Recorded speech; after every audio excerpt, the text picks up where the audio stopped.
I'm speaking to you, the man who presents a strong face to the world, but who fights a silent, desperate war in the quiet hours of the night. A war against yourself. A war fought on the battlefield of a smartphone screen, in the checkout line of an online store, in the cold dread of a credit card statement. You know the weight of this secret battle, the corrosive shame of feeling weak against your own worst impulses. You feel like a man divided, a king who has lost control of his own kingdom. It is time to name your enemies, to look them squarely in the eye. First, there is gambling, the great traitor. It whispers promises of easy victory, of a single brilliant move that will solve everything. But it is a saboteur in your ranks, designed to bleed your resources and break your morale. Then there is consumerism, the siren. It sings a song of comfort and status, of the respect you will command with a new watch, a new car, a new gadget. But its true purpose is to soften your resolve, to make you a slave to things that can be broken and lost. And finally, there is debt, the enemy's occupation. It is the inevitable consequence of listening to the traitor and the siren. It is the foreign army that sets up camp in the territory of your future, demanding tribute from your every paycheck, dictating your choices and holding your freedom hostage. These three are not separate enemies. They are a coordinated invasion force, and their objective is the complete and utter conquest of your life. But you are not defenseless. There is an ancient warrior's code, a philosophy forged in the crucible of battlefields and the hardship of Roman life that was designed for this very war. This is Stoicism, and this channel is not a hospital for the wounded. It is an armory for the warrior. We are here to help you forge your shield and sharpen your sword. If you are ready to stop being a casualty and start being a conqueror, then pick up your arms. Like this video and subscribe. Join the phalanx. Today, we are drawing up a battle plan. This is your guide to unlocking the Stoic power, an unbreakable form of spiritual and mental strength that will allow you to do more than just manage these vices. It will allow you to eradicate them, to drive them from your lands, salt the earth where they stood, and reclaim your honor, your freedom, and your future. This is the war for your sovereignty. Pay attention, soldier. The campaign begins now. Let us speak of a man named Thomas. To the world, Thomas was a good man, a loving father, a devoted husband, a hard worker, but he felt like a hypocrite, a fraud. He was living a double life. By day, he was a responsible provider. By night, he was a desperate gambler, his hope rising and falling with the fortunes of teams he did not truly care about, his money vanishing into the digital ether of betting apps. His life was a lie. He would celebrate a small win with his family, pretending it was a bonus from work. He would hide the losses, the growing credit card statements, the secret loans. This deception was a cancer on his soul, eroding the very foundation of his honor. He was betraying the people he loved most, and he was betraying the strong, honorable man he always believed himself to be. The great soldier emperor, Marcus Aurelius, who spent years of his life on the cold, brutal battlefields of Germania, would have understood this war. He wrote his meditations not in a peaceful palace, but in a military tent, surrounded by death and chaos. And what did he write about? Not the enemy outside his walls, but the enemy within. The battle against his own fear, his own anger, his own desire. He knew the truest war is the one fought for the command of your own mind. Thomas's vices were not just bad habits, they were profound failures of his character as a man. His gambling was a surrender of his reason. The Stoics believed that our rational mind is our greatest weapon, the divine spark within us. To place your fate in the hands of blind chance is an act of cowardice. It is to abandon your post as the commander of your own life and to bow before the idiot god of luck. His consumerism was a symptom of a deep inner weakness. He bought things he didn't need to project an image of success he didn't feel. As Seneca warned, To seek your value in external things is to build your house on the sand.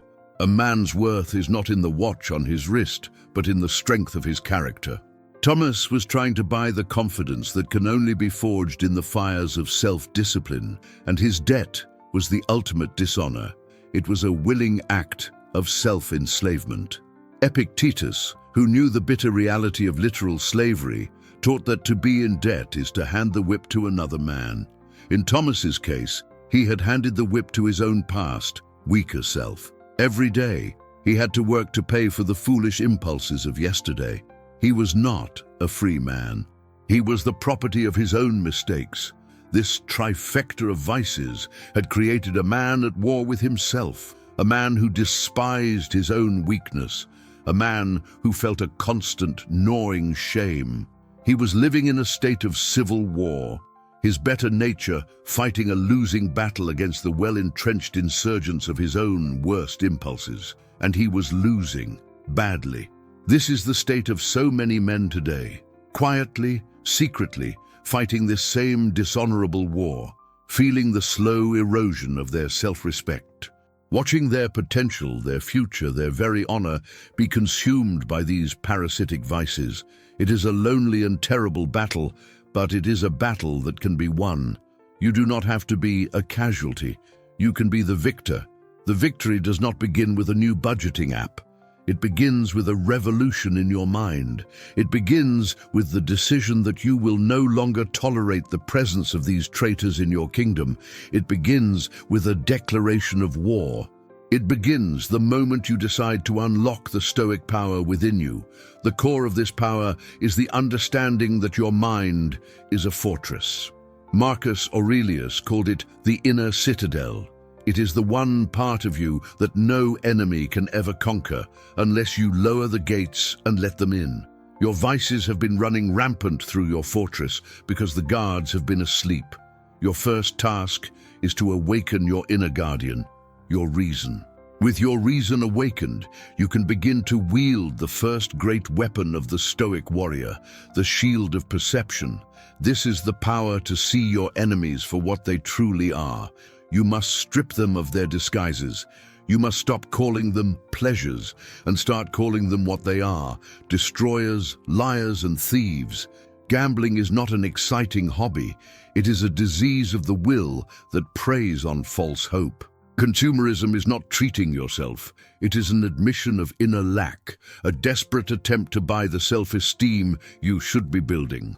Debt is not a financial tool. It is a form of servitude that steals your freedom and your future. See them clearly, and you rob them of their power to deceive you. Once you have your shield, you must pick up your sword. The sword of the Stoic is the sword of reason, and its sharpest edge is the dichotomy of control. A warrior knows he cannot control the weather on the battlefield, the number of enemy soldiers, or the courage of the man next to him. He can only control his own actions, his own thoughts, his own courage. You cannot control the outcome of the game. You cannot control the marketing messages that bombard you. You cannot control interest rates. To focus on these things is to be a weak and ineffective soldier. You must turn your entire focus, with the fierce intensity of a laser, to the things that are within your absolute command. Your choice to delete the app, your choice to unsubscribe from the email, your choice to cut up the credit card. This is where your true power as a man lies, not in your ability to dominate the external world, but in your ability to achieve perfect mastery over your own inner world. This is the domain where you are the absolute king, the undisputed commander. The vices have been staging a coup in your kingdom. It is time for you to put down the rebellion and restore order. This requires a ruthless and unflinching honesty. You must look at your life and identify every single point of collaboration with the enemy, every subscription that tempts you, every social media account that fuels your envy, every friendship that encourages your vices. A true general is willing to make the hard, strategic decisions necessary for victory. Thomas began this process. He saw his vices not as personal failings he should be ashamed of, but as strategic enemies he must defeat. This shift in perception was monumental. The shame began to recede, replaced by a cold, hard resolve. He was no longer a patient in a hospital. He was a general in a war room. He saw that his nightly gambling was an act of treason against his family's future. He saw that his desire for a new phone was a weakness that his enemies were exploiting. He saw that his credit card debt was the enemy's flag, flying over the conquered territory of his own peace of mind. And he decided, with every fiber of his being, that he would tear that flag down. This is the mindset of the Stoic warrior. It is a mindset of radical responsibility, of clear-eyed realism, and of an unbreakable commitment to victory. It is the understanding that the battle for your life is not fought in the world, but in your mind, and that you have within you the power to be victorious. This power is not a gift. It is a skill. It is a muscle. It must be forged and tempered in the fires of daily practice. It is the result of 1,000 small disciplined choices. It is the hard-won prize of a man who has decided that he will be the master of himself, come what may. Now let us move from strategy to tactics. A revolution in the mind must be followed by a campaign in the world. The first tactic of the victorious general is to control the battlefield. You must re-engineer your environment to make it hostile to the enemy and favorable to you. This is a scorched earth policy against your own weaknesses. This means you must be merciless. Delete every betting app from your phone. Use software to block every gambling website. Unsubscribe from every marketing email. Unfollow every social media account that makes you feel envious or inadequate. Cut up your credit cards and seal the envelopes with your buy now, pay later statements. You must burn the enemy's supply lines to the ground. This is not a sign of weakness, of not being able to handle temptation. It is a sign of supreme strategic intelligence.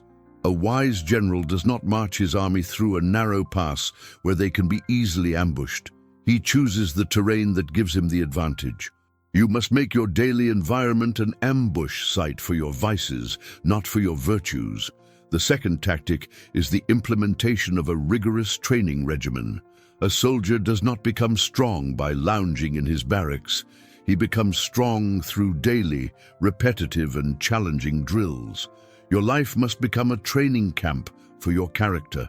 The Stoic drills are simple, but they are powerful. Your morning drill is your journal. As Marcus Aurelius did every morning, you will write down your intention for the day. Today, I will be the master of my impulses. Today, I will live according to reason. Today, I will be a good man. You are setting your battle plan for the day ahead. You are reminding yourself of what you are fighting for. Your physical drill is voluntary hardship. You must toughen your body and your mind. Take a cold shower. Eat a simple, plain meal when you could afford a feast. Go for a run when you feel lazy.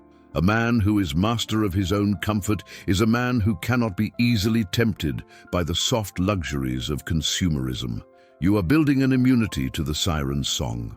Your evening drill is reflection. Before you sleep, you must review the day's battle. Where did you hold the line? Where did your defenses break? What did you learn about the enemy's tactics? What will you do differently tomorrow? A warrior who does not learn from his mistakes is doomed to repeat them. This is your after-action report. The third tactic is to repurpose the territory you reclaim. When you stop gambling, shopping, and servicing debt, you will suddenly have a surplus of two precious resources, time and money. This is the liberated territory. You must immediately put it to good use, lest the enemy try to reclaim it. The void must be filled with virtue. You will redirect your money toward honorable goals. The first is the complete and total annihilation of your debt. Every extra dollar is a soldier sent to tear down your prison walls. The second is the construction of a fortress of savings. And the third is the just and wise use of your resources to care for your family and your community. Your money becomes a tool of your honor, not your shame, and you will redirect your time. The hours once spent in the anxious, lonely world of your vices will be reinvested in building your strength. You will train your body at the gym. You will strengthen your mind by reading philosophy. And most importantly, you will fortify your relationships by being truly present with the people who matter. You will become a better father, a better husband, a better man. The final tactic is the most difficult and the most crucial. You must find your legion. A Roman soldier was never more vulnerable than when he broke from the phalanx. A man fighting this war alone is easily outflanked. You must have the courage to choose one person, your wife, your brother, your most trusted friend, and bring them into your war room. You must confess your struggle. You must show them your battle map. You must ask them to be your second in command, to hold you accountable, to be the fellow soldier in the foxhole with you. This is the ultimate test of a man's courage. Not the courage to fight, but the courage to admit that he cannot win the war alone. Thomas did all of these things. He deleted the apps, he started a journal, he began a brutal morning workout routine. And, in the most difficult conversation of his life, he confessed everything to his wife. She did not meet him with scorn, but with relief and a fierce loyalty. She became his greatest ally. He was no longer fighting a secret, shameful war. He was the commander of a unified and loving army. This is the campaign. It is a total war, fought on all fronts, in your environment, in your daily habits, in your mind, and in your relationships. It requires a level of commitment and intensity that you may have never summoned before.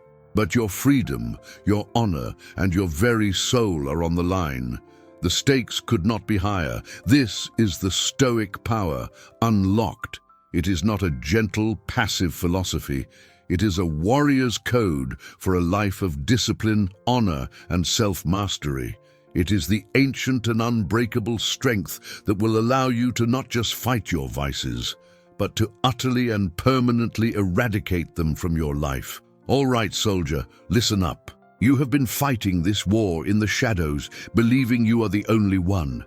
Look around this digital space. You are not alone. You are standing in a barracks filled with other men who are fighting the exact same enemies. Men who know the same shame, the same struggle, the same desire for a more honorable life.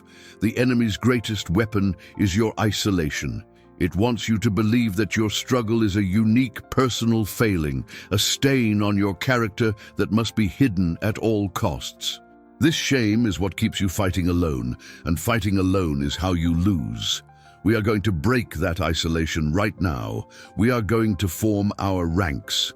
A legion is only as strong as its individual soldiers, and soldiers are strongest when they know they are fighting shoulder to shoulder with their brothers in arms.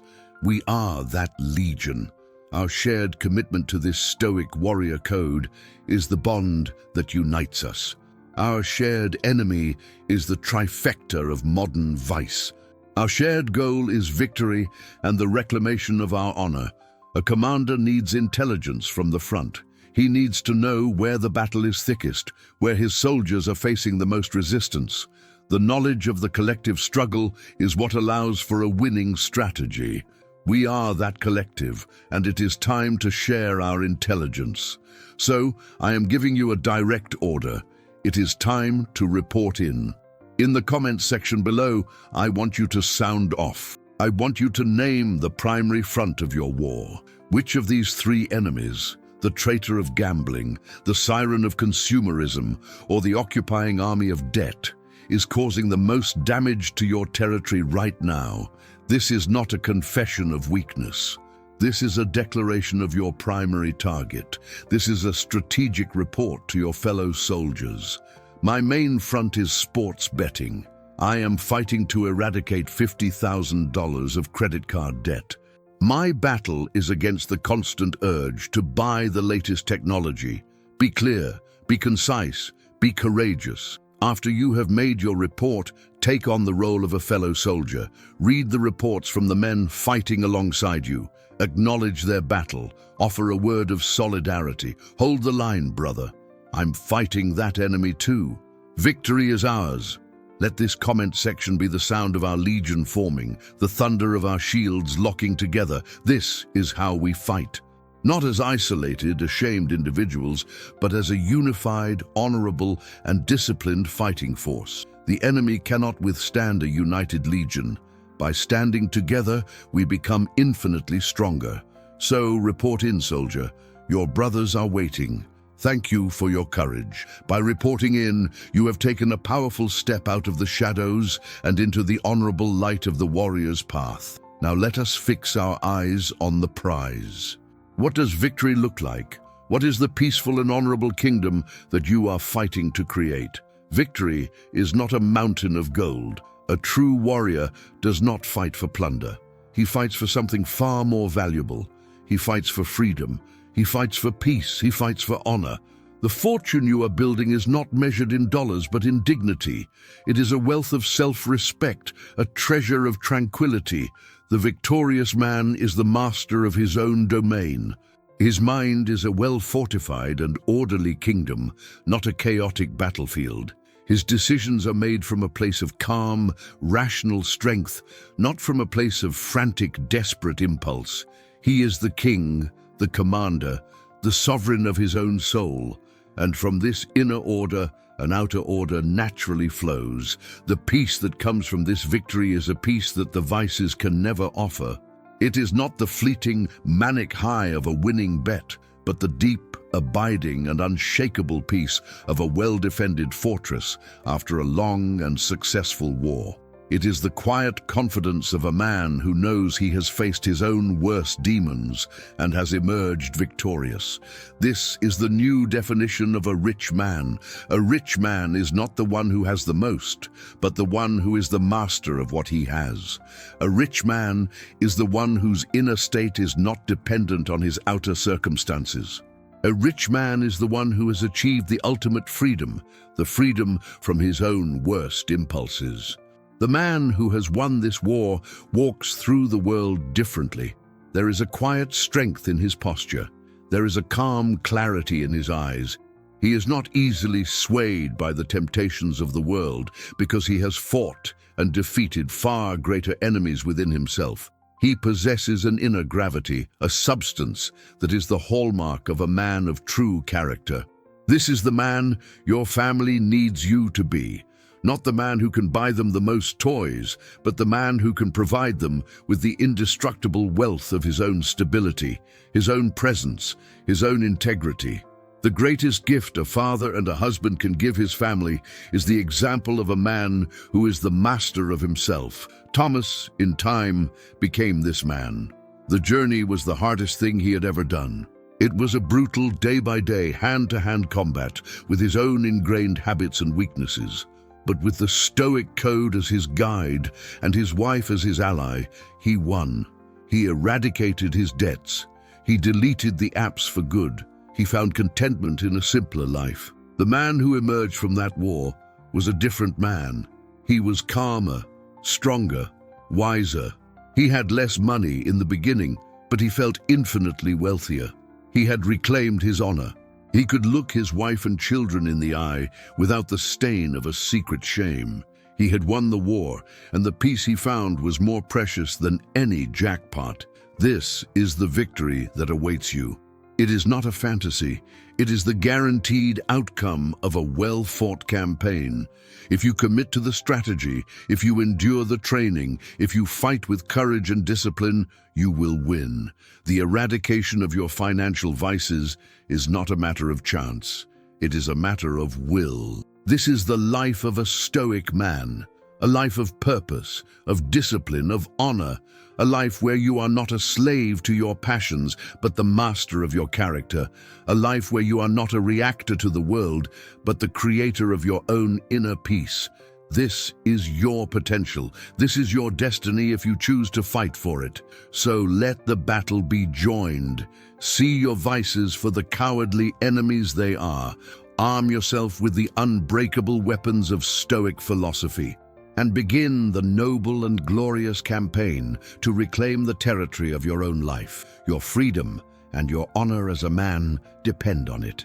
Do not be mistaken. This will be a war of attrition. The enemy is well entrenched. Your old habits will stage counterattacks. You will feel the pull of the old ways in moments of stress or boredom.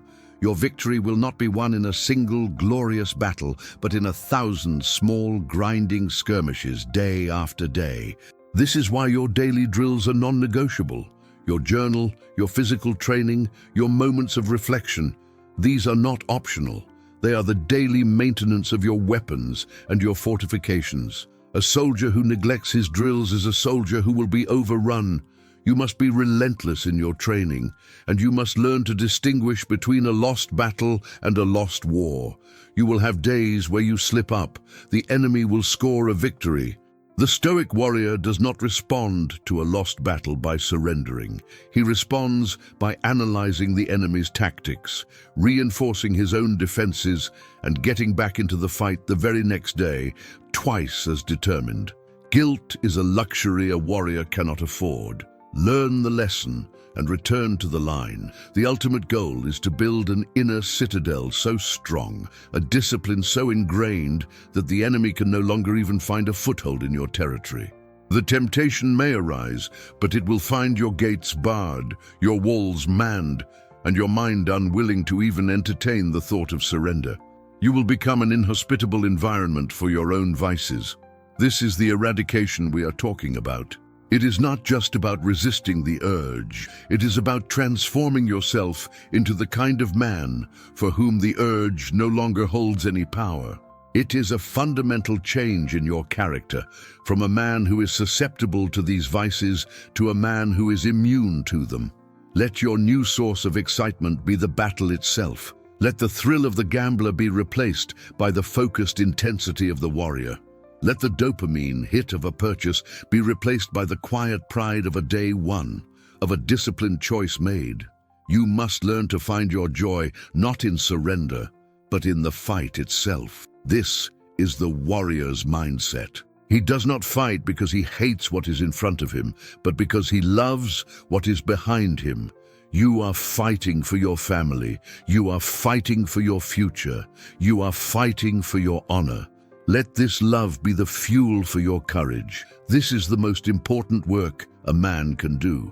The world is full of men who have conquered cities, who have built great companies, who have achieved great fame. But a man who has conquered himself is the rarest and most admirable of all. This is the victory that truly matters. This is the only victory that brings lasting peace. So, do not look at this as a curse, this struggle you are in. Look at it as your great opportunity, your opportunity to forge yourself into a man of true substance, your opportunity to practice the highest virtues, your opportunity to win the only war that is truly worth fighting. Your vices are not your shame. They are your training ground for greatness. Embrace the struggle. Embrace the discipline. Embrace the hardness of the path, for it is in the struggle that your character will be forged. It is in the discipline that your freedom will be won. And it is in the hardness of the path that you will discover the unbreakable strength that has been within you all along. Let the world chase its soft comforts and its easy pleasures. You are a man on a different path, a harder path, a more honorable path, the path of the Stoic warrior. Walk it with pride. And in time, you will find that this path, which seemed so hard at first, becomes a source of deep and profound joy. The joy of integrity, the joy of self-mastery, the joy of a life lived in accordance with your own highest values. This is the joy that the vices promise but can never deliver. This is the Stoic power. It is the power to transform the lead of your weaknesses into the gold of your character. It is the alchemical process of turning your struggle into your strength. This power is not magical. It is the natural result of a disciplined and philosophical life. So, I ask you one last time, are you ready to fight? Are you ready to endure the training? Are you ready to do what it takes to eradicate these enemies from your life and to become the man you were always meant to be? If the answer is yes, then your campaign begins now. Your first order of business is to make a choice. What is the one small, concrete, strategic action you will take the moment this video is over? Will you delete an app? Will you cut up a card? Will you write the first entry in your war journal? The war is won in these small, decisive actions. Remember the man you are fighting for, the calm, confident, and honorable version of yourself that is waiting for you on the other side of this victory. He is your objective. He is the flag you are fighting to raise over the capital of your own soul. Keep his image in your mind always. This is not a battle you can afford to lose. The cost of defeat is too high. It is a life of quiet desperation, a life of shame, a life of servitude, a life where you are a stranger to your own best self. You must fight as if your entire world depends on it, because it does. Let this be your creed from the great Stoic slave Epictetus. First, say to yourself what you would be, and then do what you have to do. Decide right now that you would be a man of honor, a man of discipline, a man of freedom, and then go and do the hard work that is required to become that man. Your vices are loud, chaotic, and demanding. Your new life will be quiet, orderly, and peaceful. You are choosing the disciplined quiet of the warrior's monastery over the frantic noise of the casino. It is a choice for sanity. It is a choice for peace. It is a choice for strength. And you will find that this inner strength radiates outward. You will become a pillar of stability for your family, a source of calm for your friends, a man whose word can be trusted because he has proven he can be trusted with the hardest thing of all, himself. Your personal victory becomes a victory for everyone in your life. This is the ultimate form of masculinity. Not the false masculinity of aggression or acquisition, but the true, deep, and quiet masculinity of self-control. The man who is master of himself is the man who is truly powerful. This is the power you are unlocking, so let the old you die. The you that was a servant to his impulses, let him die a warrior's death on the battlefield of your own will. And from his ashes, let the new you be born. The you that is a master, a commander, a stoic. This is not about becoming someone else. It's about becoming the person you were always meant to be before the world and your own weaknesses buried him under a mountain of debt, desire, and distraction. You are not creating a new man. You are liberating the one who has been a prisoner all along. This is your liberation. It will not be given to you. It cannot be bought. It must be earned. It must be won, day by day, choice by choice, on the battlefield of your own life. This is your great and noble war. So, stand tall, soldier.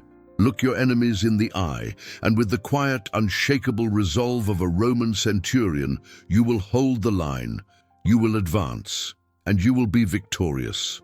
The peace that awaits you is the peace of the veteran who has fought the good fight and won. It is a peace that is earned, a peace that has substance, a peace that can never be taken away from you. This is the prize. Do not let another day pass under the occupation of these enemy forces. The time for appeasement is over. The time for total war is now. Your future, your freedom, and your honor are calling you to battle. Answer the call. The Stoic power has been within you all along. It is your reason. It is your will. It is your capacity for courage. The philosophy does not give you these things. It simply teaches you how to use them with lethal effectiveness. You are already armed. It is time to learn how to fight. Let your life become a testament to the power of this philosophy. Let your transformation be a living proof that a man can, through his own will and the guidance of ancient wisdom, conquer his own worst demons and build a life of honor and peace. The fight is on. The battle lines are drawn. Your enemies are clear. Your mission is absolute, the complete and total eradication of the forces that have held your life captive. There is no retreat. There is no surrender. There is only victory. This war requires daily intelligence and reinforcement. The enemy is constantly adapting, and you must keep your skills sharp. Your daily engagement with this philosophy is your military intelligence briefing, keeping you one step ahead of your own weaknesses. See this channel as your daily drill sergeant, a voice that will not let you get soft, a source of the hard truths and the effective strategies you need to stay in fighting shape. Your commitment to this daily training is your commitment to your own victory. And remember the strength of your legion. You are not fighting alone. There is a global army of men who are on this same path, fighting this same war. Draw strength from this knowledge. You are part of a brotherhood, a modern legion of Stoic warriors. The man you will become through this fight is the greatest legacy you will ever leave. More than any money, more than any possession, the example of a man who mastered himself is the greatest gift you can give to your children and to the world. So let this be the day the tide of the war turns, the day that the resistance becomes the assault, the day that the servant picks up a sword and decides to become a king. This is your moment. This is your choice. The path of the Stoic warrior is not an easy one, but it is a good one. It is a path of meaning, of purpose, of deep and profound satisfaction. It is the path of a man who has chosen to live a life of honor rather than a life of ease. In the end, it all comes down to a single choice repeated every day. The choice between the man you are and the man you could be. The choice between servitude and mastery. The choice between shame and honor. Choose well. The power is yours. The philosophy is your guide. The victory is your destiny, if you have the courage to fight for it. Now, go and win your war. Let the last thought in your mind be this: you are the commander. You are the sovereign. You are the master. Start acting like it, and your world will reorder itself around this new, powerful truth. Thank you for standing in the ranks today, warrior. The battle ahead is long, and you will need to keep your sword sharp and your shield strong. If you are committed to this campaign, like this video and subscribe. We provide daily drills, new videos every day, to ensure you have the fortitude and strategy required for total victory.